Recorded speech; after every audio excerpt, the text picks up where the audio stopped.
அனைவருக்கும் வணக்கம். Fair delimitation இதுதான் இப்போ பேசு பொருளாக இருக்குது. திமுக ஏன் இதை பேசு பொருளாக ஆக்குச்சுன்னா 2026 டீலிமிட்டேஷன் கண்டிப்பாக நடந்தே ஆகணும். அப்போது மக்கள் தொகை அடிப்படையில் தொகுதி மறுசீரமைப்பு செஞ்சால் நம்மோட எம்பிக்களுடைய பிரதிநிதித்துவம் பாதிக்கப்படும். இதை உணர்ந்து தான் நம்ம முதல்ல குரல் எழுப்பியிருக்கிறோம். இது எம்பிக்கள் எண்ணிக்கை சார்ந்த பிரச்சனை மட்டும் கிடையாது, நம்ம மாநிலத்துடைய உரிமை சார்ந்த பிரச்சனை. அதனால தான் தமிழ்நாட்டில் இருக்க அனைத்து கட்சிகளையும் அழைச்சி கூட்டம் நடத்தணும். பாஜக தவிர மற்ற எல்லா கட்சியினரும் ஓரணியில் நின்று நியாயமான தொகுதி மறுசீரமைப்பு வேண்டும்னு ஒரு தீர்மானத்தை நிறைவேற்றணும். அதில் இந்த தொகுதி மறுசீரமைப்பால் பாதிக்கப்பட உள்ள மற்ற மாநிலங்களையும் ஒருங்கிணைச்சு போராட வேண்டும்னு முடிவெடுத்தோம்.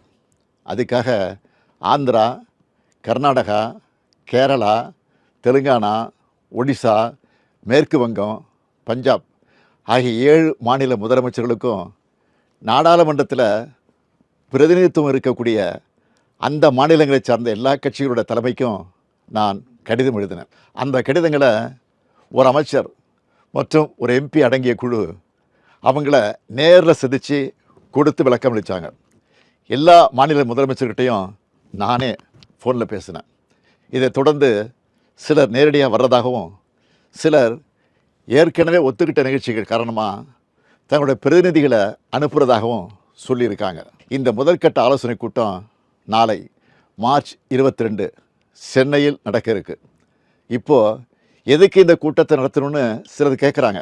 தொகுதி மறுசீரமைப்பால் நம்ம தமிழ்நாடும் நம்ம அழைச்சிருக்கிற மாநிலங்களும் பாதிக்கப்பட்டால் இந்திய நாட்டில் கூட்டாட்சிக்கான பொருளே இருக்காது, ஜனநாயகத்துக்கான மதிப்பே இருக்காது. நாடாளுமன்றத்தில் நம்முடைய குரல்கள் நசுக்கப்படும், நம்முடைய உரிமைகளை நிலைநாட்ட முடியாது. இது இந்த மாநிலங்களை அவமதிக்கிற செயல்.